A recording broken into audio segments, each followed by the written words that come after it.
जीवन में एक काम करना बहुत ही इम्पोर्टेंट है और वो ये कि हमें नेगेटिव सिंबल से बचना है। ये सिंबल्स हैं क्या? ये हमारी लैंग्वेज का, हमारी परसेप्शन का हिस्सा हैं।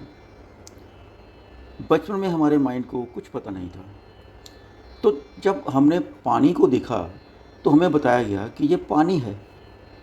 तो पानी या वाटर नाम उस क्लियर लिक्विड का सिंबल बन गया हमारे माइंड में। अब जब जब भी कभी उसके बाद किसी ने बोला पानी, तो हमारे माइंड में कौन सी पिक्चर बनी? उस क्लियर लिक्विड की। इसी तरह से हमें सब चीज़ों के नाम बताए गए कि ये चेयर है, ये पेंसिल है, ये पेन है। फिर रिश्तों के नाम बताए गए कि ये तुम्हारी मम्मी है, ये पापा हैं, ये चाचा हैं, एंड सो फोर्थ। और हमारे माइंड में इन सब की पिक्चर्स बनती गई। अब हम आ जाते हैं अपनी लाइफ के ऊपर। आपके माइंड में लाइफ की क्या पिक्चर है? अब लाइफ की पिक्चर सबके माइंड में अलग अलग बनी होती है। क्यों? क्योंकि लाइफ की कोई स्पेसिफिक या स्टैंडर्ड पिक्चर तो होती ही नहीं, किसी पेन, पेंसिल या फिर पानी की तरह।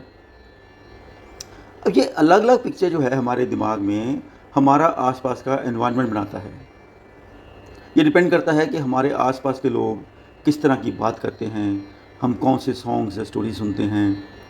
फॉर एग्ज़ाम्पल, अगर हम गाना सुने या गुनगुनाए कि मेरा जीवन कोरा कागज़ कोरा ही रह गया, जो लिखा था आंसुओं के संग बह गया, मेरा जीवन।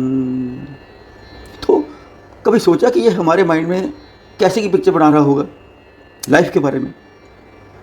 वही डिप्रेसिंग पिक्चर कोरे कागज़ की और आंसुओं की।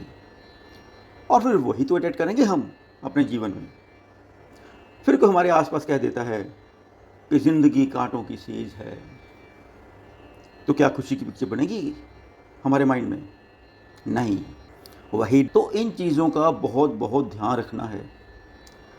कोई गीत गाए कि मेरा जीवन कोरा कागज़, तो बोलना है कि भाई मेरा जीवन तो उगता हुआ सूरज है, द राइजिंग सन। माइंड में जो लाइफ की पिक्चर है वो पॉजिटिव बन जाएगी और अंदर की फीलिंग ही बदल जाएगी। ऐसे ही हेल्थ की पॉजिटिव पिक्चर बना सकते हैं कि ये खिलता हुआ गुलाब है, खिला हुआ नहीं, खिलता हुआ। अपने पैसे की पिक्चर बना सकते हैं कि ये लगातार हमारी तरफ बहता हुआ फाउंटेन, फुवारा है। या फिर रिलेशंस की पॉजिटिव पिक्चर बना सकते हैं कि it's a growing garden. Life में खुश रहने के लिए, मोटिवेटेड रहने के लिए ऐसे के पॉजिटिव सिंबल्स बनाने हैं अपने लिए और नेगेटिव सिंबल से दूर भागना है। Thank you.